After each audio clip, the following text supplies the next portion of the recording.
بسم اللہ الرحمن الرحیم. Shooting an elephant by George Orwell. George Orwell کا اصل نام ایرک آرتھر بلیئر تھا. یہ ایک انڈین بورن برٹش تھا، یا دوسرے بعد میں ایک اینگلو برٹش تھا. اس کی رائٹنگ میں یہی امپیریلزم اہمیت کا حامل رہا ہے، اور اس مموئر میں بھی یہ امپیریلزم ایک اہم تھیم کے طور پہ موجود ہے. یہ ایک مموئر ہے جو اس نے اپنی زندگی کے بارے میں لکھا تھا.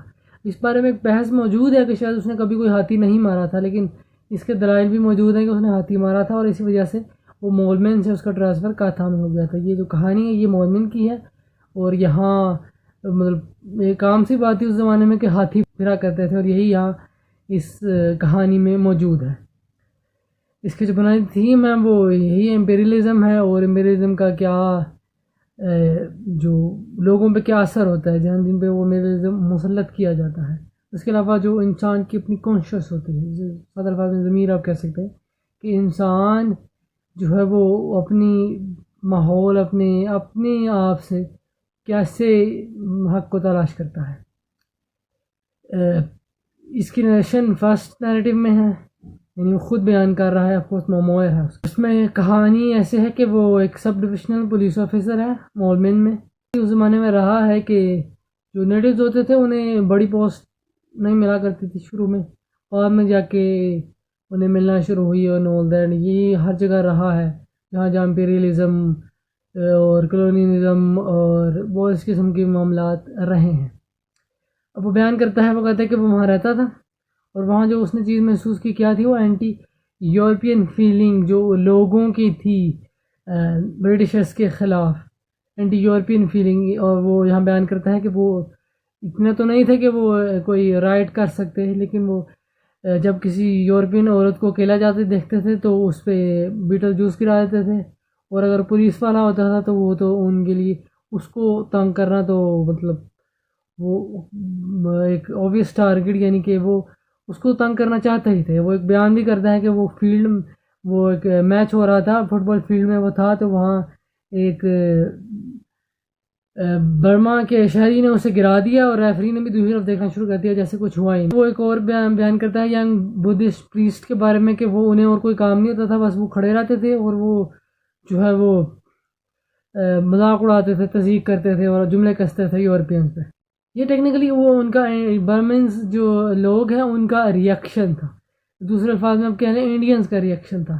برما جو تھا وہ اس وقت برٹش نے یہ اپنی قبضے کر رہا تھا، تو اس وقت یہ اس سارے جو جسے ہم سادہ الفاظ میں، یا بلکہ وہ سادہ الفاظ میں برٹش انڈیا کہا کرتے تھے، جسے ہم دوسرے الفاظ میں سب کانٹیننٹ کہہ دیتے ہیں.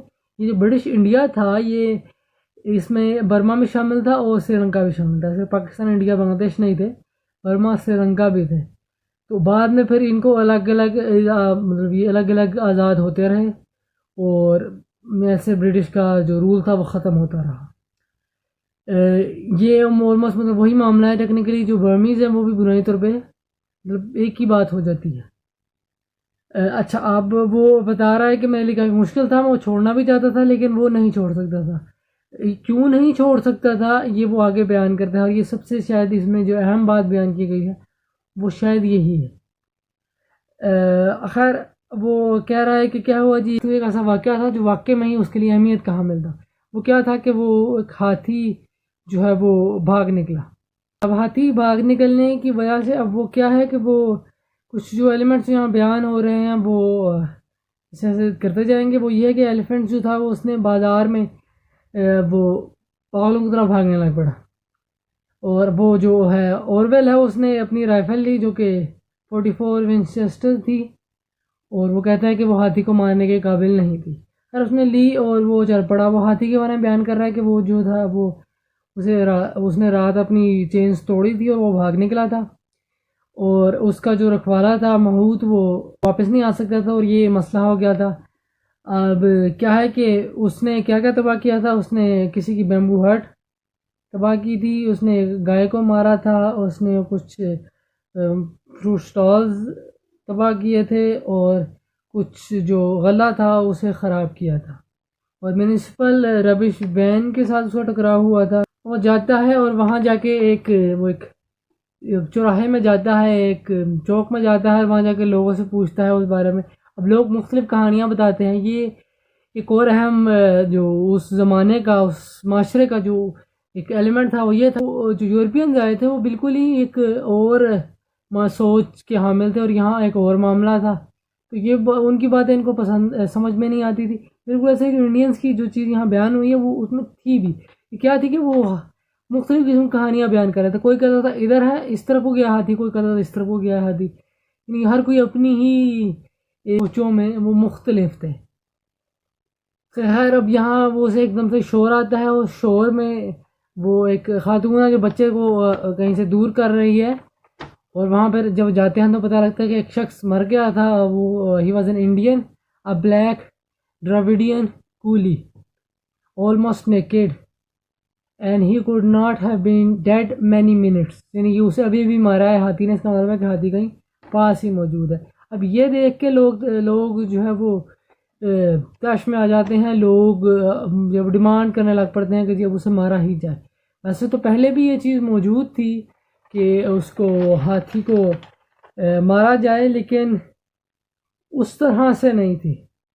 یہاں اب چونکہ ایک انسان کو مار دیا گیا ہے، ایک انڈین کو مار دیا گیا ہے، یعنی نیٹو کو مار دیا گیا ہے. اب وہ جو نیٹوز ہیں وہ آ گئے ہیں میدان میں کہ انہیں مارا دیا. ٹیکنیکلی یہ جو ان کا آ جانا ہے یہ سادہ الفاظ میں موب کہا جاتا ہے. جب موب جب آتا ہے کہیں بھی تیش میں تو پھر وہ کچھ نہیں دیکھتا، نہ ہی کوئی قانون بچتا ہے، نہ کوئی ضابطہ بچتا ہے، نہ کوئی پوچھا جاتا ہے، نہ کوئی بتایا جاتا ہے، بس کر گزرا جاتا ہے کام. یعنی پھر وہ انسان جنونیت طاری ہو جاتی ہے. تو یہاں پہ بھی وہی معاملہ ہوتا ہے. اب وہ یہاں پہ وہ ایلیفنٹ رائفل منگواتا ہے، وہ آرتن منگواتا ہے. جب ہم پڑھ رہے تھے تو ہم نے ایک چیز، مطلب لکھنے والے بھی کمال لکھتے ہیں کہ اس نے ایسے اس کو پورٹری کیا ہوا تھا جیسے کہ وہ آفیشیلی وہ جو ایلیفنٹ رائفل ہے وہ آفیشیلی منگوا رہا ہے. یعنی کہ پولیس جو انڈین امپیریل پولیس تھی اس کی طرف سے اس کو رائفل دی جائے گی، جبکہ ایسا نہیں ہے. یہ بھی ایک اور اہم ایلیمنٹ ہے جو اس میموئر کا ہے، جو کہ اس غلط ڈپکشن سے ضم ہو جاتا ہے. وہ کیا ہے کہ وہ ایسے ہے کہ I sent an orderly to a friend's house nearby to borrow an elephant rifle. یعنی اس کا کوئی دوست ہے لیس سے، وہ بھی کوئی اینگلو برٹش ہوگا، اور وہ اس کے پاس ایلیفنٹ رائفل ہے. تو ایلیفنٹ رائفل اس کے پاس کیا کر رہی ہے؟ موسٹ لائکلی وہ کوئی ہنٹر ہے. یعنی کہ جو دوسری چیز ہے کیا کہ جو طاقتور اور امیر لوگوں کے ہاں ایک چیز شوق پایا جاتا ہے. یعنی جو چیز وہ اس چیز کو ایز اے سپورٹ لیتے ہیں کہ جی ٹھیک ہے مار دو، جانور ہی ہے نا. تو یہ جو امپائرز کی، بڑی امپائرز کی جو ان ہیومین یا دوسرے الفاظ میں کہیں کہ کولڈ پالیسیز یا کولڈ بیہیویئرز ہیں کہ کوئی فرق نہیں پڑتا مار دو، وہ ہم سے تو کم تر ہی ہے. یہ وہ چیز یہاں بتائی جا رہی ہے، یا کہہ لو کہ اس چیز سے ظاہر ہو رہی ہے.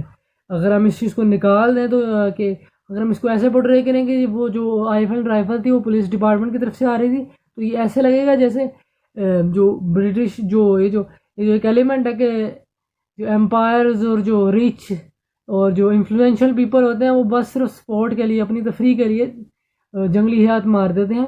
یہ بات ضم ہو جائے گی، یہ بات نظر انداز ہو جائے گی، یہ بات اگنور ہو جائے گی. یہ نہیں ہونی چاہیے کیونکہ یہاں بتائی بھی گئی ہے. اچھا اب وہ آگے ایک اور چیز آ رہی ہے. اورول یہاں بیان کرتا ہے کہ دے وانٹیڈ دا میٹ. یہ اورول کہہ رہا ہے، اسے کسی نے نہیں آئے کہا کہ مار دو ہمیں کھانا مل جائے گا. یہ اورول کی آبزرویشن ہے. بعد میں ہوتا یہی ہے کہ وہ میٹ ہی انہیں چاہیے ہوتی ہے، لیکن یہ اس کو اس طرح کیوں ہے، یعنی یہ ایسے کیوں ہے کہ اورول کی آبزرویشن ہے. یہ لوگ نہیں اسے بتا رہے، یہ انڈائریکٹ نہیں آ رہا، یہ ڈائریکٹ لکھنے والے کی رائے ہے. ایسا کیوں ہے؟ کیونکہ یہ اس کی آبزرویشن ہے کہ وہ لوگوں میں رہ رہا ہے، وہ لوگوں کو جانتا ہے. ایسا نہیں ہے کہ وہ کوئی ایسا برٹشر ہے جو کہ لنڈن میں یا کہیں اور بیٹھ کے تو بس آرڈر جاری کر رہا ہے. یہ ایک ایسا برٹشر ہے جو کہ انڈیا میں بیٹھا ہوا ہے، جو کہ نیٹیوز کے درمیان بیٹھا ہوا ہے اور انہیں سمجھتا ہے. یہ ایلیمنٹ ہے. اب آگے وہ ہاتھی سے مل جاتے ہیں، ہاتھی آمنا سامنا ہو جاتا ہے. He was tearing up bunches of grass, beating them against his knees and to clean them and stuffing them into his mouth. یعنی کہ وہ وہ جو مایا کہ بس وہ اپنی چین توڑ کے بھاگا تھا اپنی سیکشول ڈیزائر کی وجہ سے، اب وہ کیا کر رہا ہے، اب وہ بس غصہ نکال رہا ہے گھاس پہ اور وہ گھاس کھا رہا ہے. یعنی کہ وہ پاسبلی کہ اس کا ایک فیز تھا جس میں اس کی وہ جذبات ایسے ہوئے تھے، اور اب وہ نارمل ہو چکا ہے، وہ والا معاملہ نہیں رہا. اب آگے وہ پریشر، وہ موب کا پریشر ہے وہ بلڈ اپ ہو رہا ہے. کیا ہو رہا ہے کہ وہ کہتا ہے کہ 2000 لوگ ہو گئے ہوں گے، کہ لوگ کانسٹنٹلی جیسے وہ اس طرف کو جا رہا تھا، لوگ اس کے پیچھے آئی جا رہے تھے.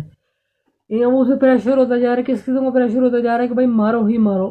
ٹیکنیکلی وہ پہلے اس نے بتا دیا ہے کہ وہ اب وہ ذرا وہ گھاس کھا رہا ہے. اس کا مطلب یہ ہے کہ شاید وہ جو اس کا جو غصہ تھا، اس کی جو انکنٹرولبل ایموشنز تھے وہ ختم ہو گئے ہیں، لیکن اس کے باوجود چونکہ موب اب اس کے خلاف کھڑا ہو چکا ہے، اب وہ مار کے ہی دم لے گا. خیر آگے چلتے ہیں، اور آگے جو ہے وہ اس کو وہ آئیڈیا، اب وہ جو پوائنٹ آ رہا ہے جہاں پہ جو پہلے بھی تھا، جو ایک سرٹن فیلنگ ہے جو کہ ایک اینگلو برٹشر کو فیل کرنی پڑتی ہے، دوسرے الفاظ میں ایک اسے کہیں گے ایک رولر برٹشر کو فیل کرنی پڑتی ہے. وہ کیا ہے وہ یہاں آگے بیان کرتا ہے. Suddenly I realize that I should have to shoot the elephant after all. The people expected it from me and I had got to do it. I could feel their 2000 wills pressing me forward irresistibly. یعنی کہ اب وہ مجبور ہو چکا ہے. یہ بھی ایک غلط انٹرپریٹیشن مطلب ہم نے پڑھی تھی، وہ کیا تھی کہ جی he shoots out of fear. fear gets the best of him. ایسا یہاں کچھ بھی نہیں ہے. یہاں کیا چیز ہے، یہاں یہ ہے کہ اب وہ پھنس چکا ہے. کیسے پھنس چکا ہے؟ چونکہ وہ اب لیڈر ہے، اور وہ گریٹ وائلنس جو ہے وہ ریس، وہ جو برٹشرز ہیں یا جو رولرز ہیں، جو ماسٹرز ہیں، وہ ایک سرٹن لیول آف وائلنس دکھا چکے ہیں نیٹیوز کو، برما کے رہنے والوں کو. وہ بتا چکے ہیں کہ ہم اپنا کام سے نہیں رکتے، ہم نے جس کو مارنا ہوتا ہے مار دیتے ہیں. یہ ہوتا رہا ہے. اب وہ چونکہ یہ اپنی ایک رپورٹ بنا چکے ہیں کہ جی ہم کوئی لحاظ نہیں کرتے اور ہم مار دیتے ہیں، اب اس کے پاس کوئی چارہ نہیں ہے، وہ پیچھے نہیں ہٹ سکتا. وہ پھنس چکا ہے کس وجہ سے؟ اپنے اسٹیٹس کی وجہ سے. جس طرح وہ کہتے ہیں کہ جی ڈونٹ اسٹیپ انٹو بگ مین شو. وہ رکھ چکا ہے، وہ بڑے آدمی کے جوتے پہن چکا ہے، اب وہ اتار نہیں سکتا. اب اسے وہ کرنا پڑے گا. وہ جو 2000 لوگ ہیں، وہ ان کی ویلز، ان کی جو چاہ ہے وہ اسے مجبور کر رہی ہے. I was only an absurd puppet pushed to and fro by the wills of those yellow faces behind. یعنی کہ اب وہ پتلا ہے ان کے ہاتھوں کا. وہ جو 2000 لوگ ہیں، وہ جو yellow faces behind یعنی کہ جو نیٹیوز ہیں، جو برما کے رہنے والے ہیں. اب آگے بیان کر رہا ہے I perceived in this moment that when the white man turns tyrant it is his own freedom that he destroys. وہی والی بات میں نے پہلے بیان کی کہ وہ پھنس چکا ہے. اس نے ایک ریپٹ ایسی بنا لی ہے، وہ اس ریپٹ سے پیچھے نہیں ہٹ سکتا جو مرضی ہو جائے. اب اسے وہ پورا کر رہا ہے. وہ جو وائٹ مین کی سپریمیسی ہے وہ اسے پھر سے دکھانی ہے کہ بھائی میں ہوں، میں بڑا ہوں، میں طاقتور ہوں، میں حاکم ہوں. وہ اسے دکھانا ہے پھر سے، اس کے پاس اور کوئی چارہ ہی نہیں ہے.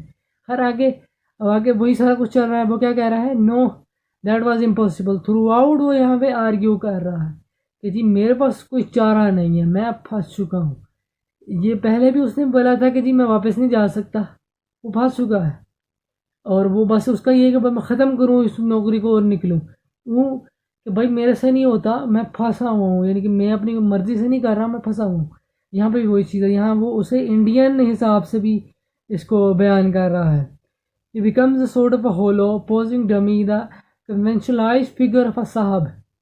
For it is the condition of his rule that he shall spend his life in trying to impress the natives. And so in every crisis he has got to do what the natives expect of him. He wears a mask and his face grows to fit it. And I had got to shoot the elephant. I had committed myself to doing it when I sent for the rifle. A sahab has got to act like a sahab. And he has got to appear resolute, to know his own mind and do definite things, to come all that way, rifle in hand, with 2000 people marching at my heels, and then to trail feebly away, have nothing done. No, that was impossible. یہاں جو ہے a sahab has got to act like a sahab. یہ وہ Indian جو سوچ تھی اس زمانے کی کہ وہ صاحب کہتے ہوتے تھے، اور وہ مطلب صاحب کو مائی باپ سمجھا جاتا تھا. اب ٹیکنیکلی ایٹ دس پوائنٹ وہ جو انگریز جو برٹشر تھے وہ مائی باپ تھے، یعنی سب کچھ اب وہی بچائیں گے. یعنی کہ ٹیکنیکلی وہ 2000 لوگ ہیں وہ کھڑے ہیں کہ بھائی ہمیں بچاؤ ہم مارے جائیں گے یہ ہے وہ ہے. اب وہ صاحب کی ذمہ داری ہے, صاحب پیچھے نہیں ہٹ سکتا جو مرضی ہو جائے. اور وہ دوسرے جو آرگیومنٹس ہیں وہ بھی کنکلوڈ کرتا ہے جیسے alive the elephant was worth at least 100 pounds, dead he would only be worth the value of his tusk 5 pound possibly. یعنی کہ مار کے مجھے کوئی فائدہ نہیں, الٹا نقصان ہے, وہ مجھے میرے ساتھ باقی کو بھی نقصان ہے. باقی وہ سوچتا ہے کہتا ہے کہ میں نہ ماروں اور بس ٹھیک ہے ماحود کے آنے کا انتظار کر لوں اور وہ آ کے اسے خود ہی سنبھال لے گا. پھر اس کے بعد یہ بھی ایک ڈر ہے کہ وہ اس کا جو اونر ہے ہاتھی کا وہ میرے سے پوچھے گا تو میں کیا جواب دوں گا اینڈ آل دیٹ. لیکن وہ کہتا ہے کہ ہے تو وہ انڈیا نہیں, تو وہ زیادہ تو نہیں کچھ کر سکتا وہ جو ہاتھی کا مالک ہے, تو ٹھیک ہے. لیکن اس کو ایک چیز ہے موجود جس کی وجہ سے اس چیز کو کہہ دیا جاتا ہے کہ جی وہ ڈر تھا. کیا جی کہ جی that happen it was quite probable that some of them would laugh, کہ لوگ اس پہ ہنسیں گے اگر وہ نہیں کر سکے. وہی بات ہے نا, صاحب اب پھنس چکا ہے تو صاحب کو کرنا تو پڑے گا. لیکن اس کے باوجود یہ ڈر نہیں ہے. ٹیکنیکلی اگر لیس سے وہ ہنستے بھی ہیں تو کیا وہ انڈیا چھوڑ کے چلا جائے گا بس, زیادہ سے زیادہ تو یہی ہے. وہ واپس انگلینڈ چلا, خیر وہ پیدا انڈیا میں ہی ہوا تھا, زیادہ سے زیادہ یہی ہے کہ وہ انگلینڈ چلا جائے گا تو وہ تو بچ جائے گا. بلکہ مسئلہ کیا ہے کہ white man got to do. اب باقی کیا ہے آگے ایک اور چیز ہے جو کہ وہ کیا ہے, وہ کہتا ہے کہ جی میں گیر سکتا ہوں, یعنی کہ میرا نشانہ اتنا اچھا نہیں ہے. کہ وہ پہلے سوچتا ہے کہ میں ہاتھی کے قریب جاؤں گا, اگر تو اس نے حملہ کیا تو میں گولی چلاؤں گا, ورنہ میں نہیں چلاؤں گا. لیکن پھر وہ یہ سوچتا ہے کہ میرا نشانہ اچھا نہیں ہے. اب اس کے وہ کہا جاتا ہے کہ شاید یہ اس وجہ سے اس میں ڈر تھا, شاید ڈر یہ بھی نہیں ہے. وہ واپس آ سکتا تھا اگر وہ اس چیز کو نہ ماننے کہ جی ہاں صاحب ہیز گاٹ ٹو ڈو بڑا صاحب ہیز ٹو ڈو, اگر تو وہ اس چیز کو اگنور کر دیتا ہے, sahib has got to act like a sahib, اگر وہ اس چیز کو اگنور کر دیتا تو کوئی مسئلہ نہیں, وہ آرام سے چھوڑ کے چلا جائے. لیکن بہرحال وہ گولیاں چلاتا ہے اور پانچوں گولیاں چلاتا ہے جو اس نے منگوائی ہوتی ہیں, اور وہ ایٹ دی اینڈ وہ مر جاتا ہے. اور وہ جو گوشت ہے وہ لوگ لے جاتے ہیں اور وہ پورا اس کو نوش ڈالتے ہیں. اور پھر بعد میں وہ اپنی دوسری رائفل منگوا کے اس کو اس کے دل کی طرف گولیاں چلاتا ہے. لیکن پھر بھی وہ اسے بتایا ہی جاتا ہے کہ اس کے جانے کے بعد بھی آدھا گھنٹہ وہ زندہ رہا. اور بعد میں کیا ہوا, وہ کہتا ہے کہ جی جو مالک تھا وہ غصے میں تھا, لیکن کیا ہوا وہ تھا تو انڈین ہی نہ, کر تو کچھ نہیں سکتا تھا. اور خیر پھر وہ بات کرتا ہے کہ لوگوں میں اس بارے میں مختلف رائے موجود ہیں. ٹیکنیکلی وہی وہ جو کانشیس والا ایلیمنٹ ہے وہ یہ کہ کچھ لوگ تھے جو بالکل ہی اس کے قائل تھے کہ we are masters and all that, اور کچھ جو تھے وہ لاجک کی بات کرتے تھے. کچھ اس کے ہاتھی کو مارنے کو ٹھیک مانتے تھے اور غلط مانتے تھے. وہی چیز تھی کہ کچھ کے ہاں مورالٹی کا کچھ کنسیپٹ تھا, کچھ کے ہاں کچھ کنسیپٹ تھا, کچھ کے ہاں وہ ماسٹر والی کانشیس تھی کہ جی ہم کر سکتے ہیں all that, اور کچھ ہے کہ نہیں ہم ایسا نہیں کر سکتے تھے. بہرحال وہ اس بات پہ خوش ہوتا ہے کہ جی وہ جو کولی تھا وہ مر گیا تھا اور اس کی وجہ سے وہ اسے مارنے کا جواز مل گیا. یہ ساری shooting an elephant by George اورویل.